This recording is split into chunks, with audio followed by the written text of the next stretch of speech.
Meet Crawford. Wow. Insane 1,000. He struts on occasion like any other bird.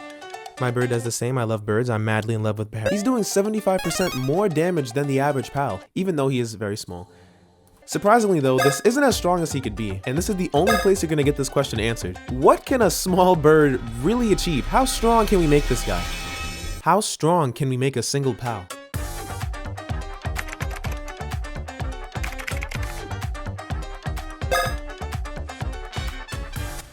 Before I can make him stronger, this is how I made the first one, because you'll need to understand the process to know how I'll be going about it, which will be explained through nice hand-drawn pictures. Hooray! You should subscribe and like the video. Subscribe. I will preface this by saying breeding is very boring. So here's the breakdown. Here are the basics. You'll need two parents with the same stats or traits you're looking for, and ideally they'll create an offspring that have both of those stats inherited. Sounds very easy, right?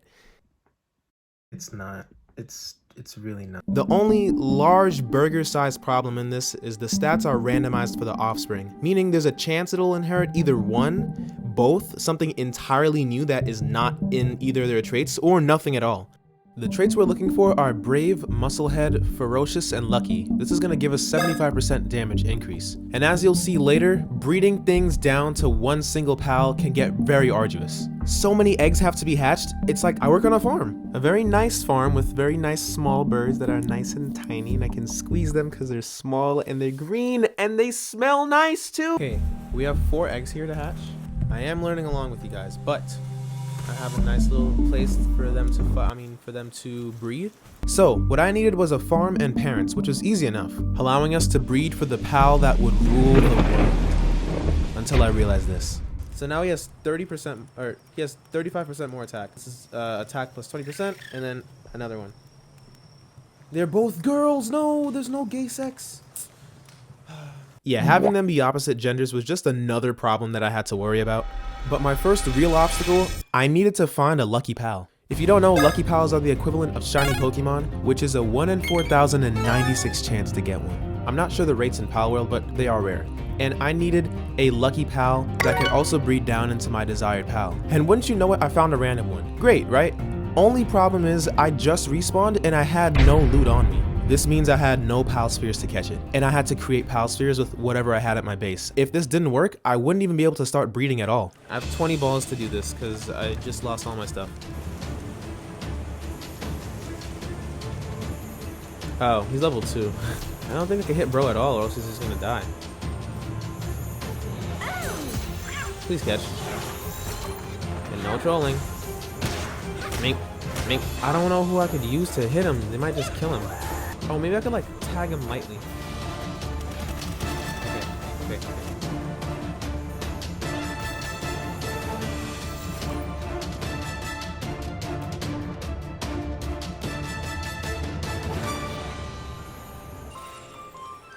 We caught it. As nerve-wracking as that was, he literally almost died, but we caught it, and we could finally start to breed. Which I was able to breed with this other cat that apparently makes a bird. And this offspring would be what I call the first generation of parents. The generation of parents that when they breed together is going to create the perfect offspring. This will be where you live for the next 20 hours or so while you make children for me.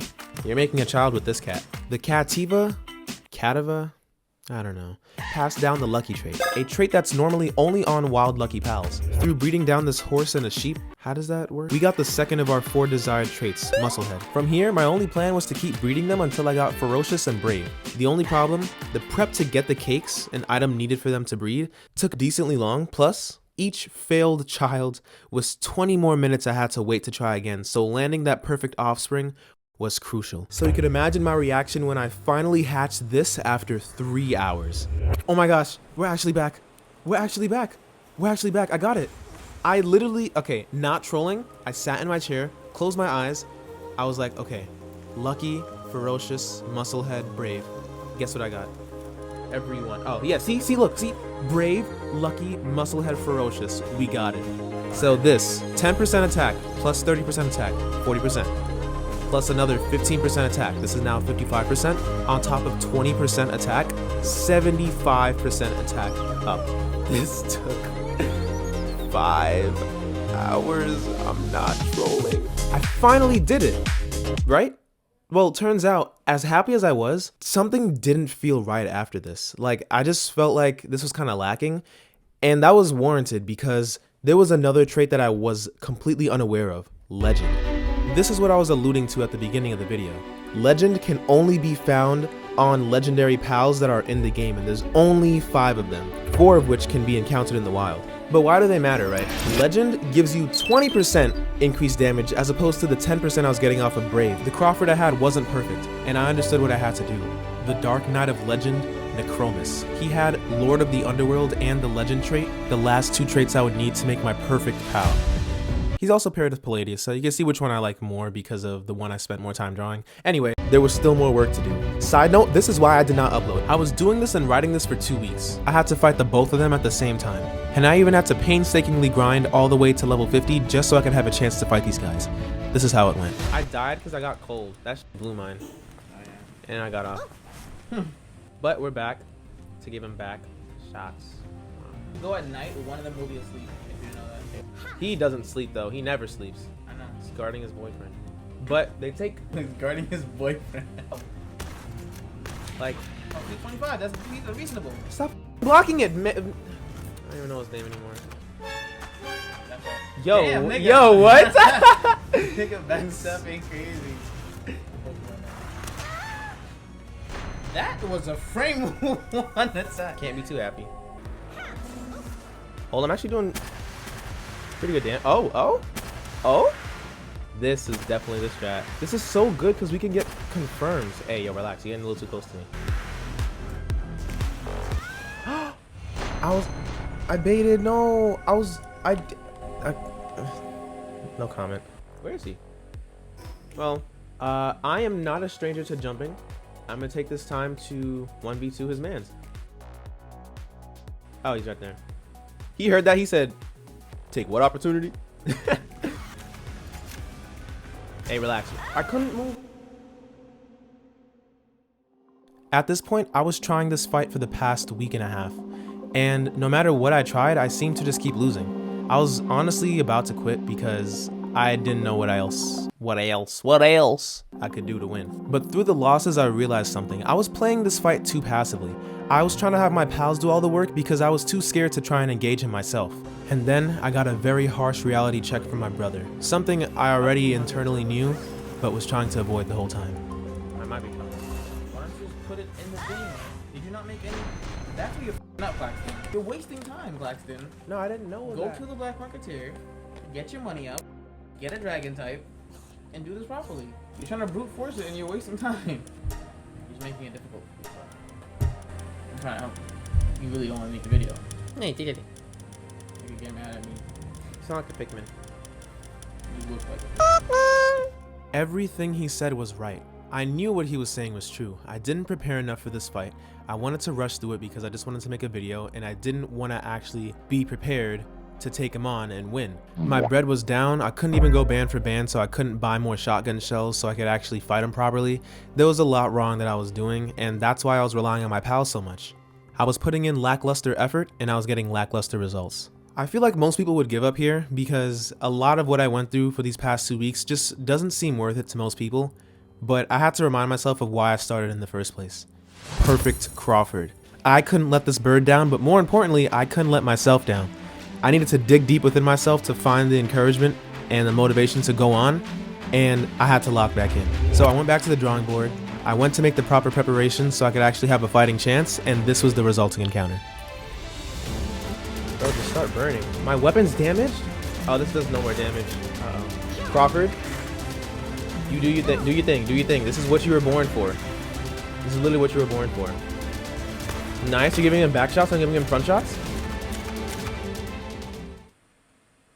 Is he wood? Necromus is wood? Huh? I'll take it. Oh, my inventory is full. That's too big. Alright, whatever. Bros, he's so low. Here we go. This is it. Got 2% still. Maybe we could do this. Whoa, I almost died.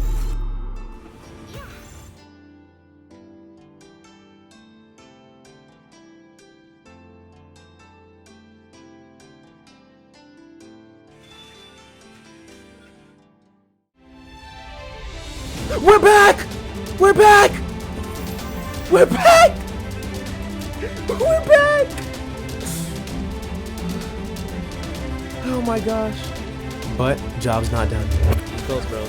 I wanted to throw balls. I learned my lesson from last time. Hold. We're back. Yep, we're back. Let's go. Hooray! Alright, now we look up the breeding pairs for these guys, and we actually make the perfect Crawford. Against all odds, through sheer perseverance and the indomitable will of the human spirit, we captured Necromus, and now we can pass down the two last traits, Legend and Lord of the Underworld, to make the perfect Crawford. And I had yet again another challenge.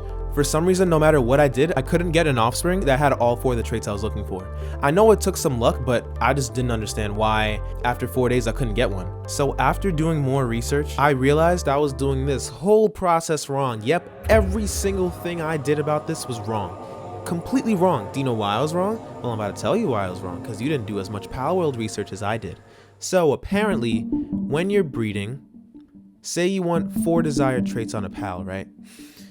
Each parent should have 2 of those traits, and just those 2, because the more traits something has, there's a higher chance for abnormalities to occur in the offspring. What that means is you're getting the traits that you just don't care for. So the moment I changed my strategy for breeding, I got this. Guys, can you hear me? I had to do a lot of like off-camera stuff. Pretty much 2 of the traits that you want on each pal, like this one has Legend and Ferocious, the other one has Musclehead and Lord of the Underworld.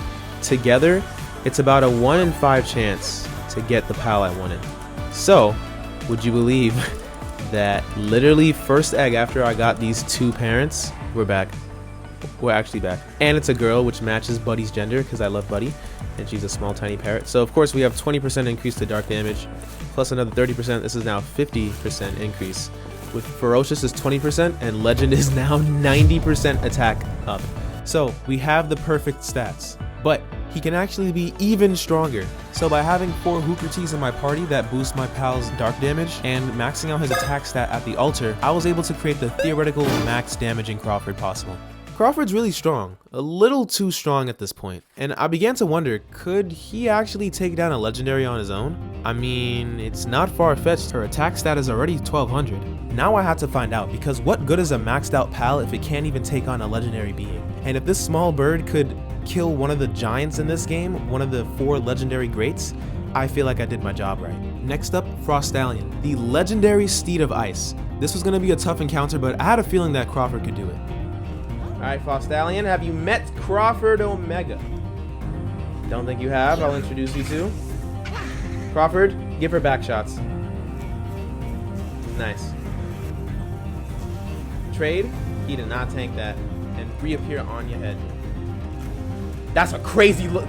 That was a lot of tension. That was a crazy stare down.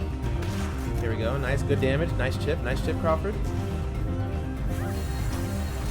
I hate that move. That Elden Ring. Stupid, look at you. I don't know where to look. I'm giving you back shots. Watch out, I'm giving you back shots. Crouch, peek, shoot, crouch, shoot, just like Fortnite. Crouch and shoot. Stick to the basics. Alright, and now we catch. Wait, that was the wrong wall.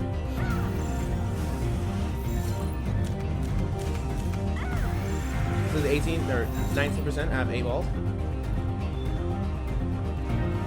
It's edging me. I didn't know if I got it or not. Come on, catch. Lock in. Nice. I hate that. Why is it doing that? It never does that. What? Is this like a glitch or something?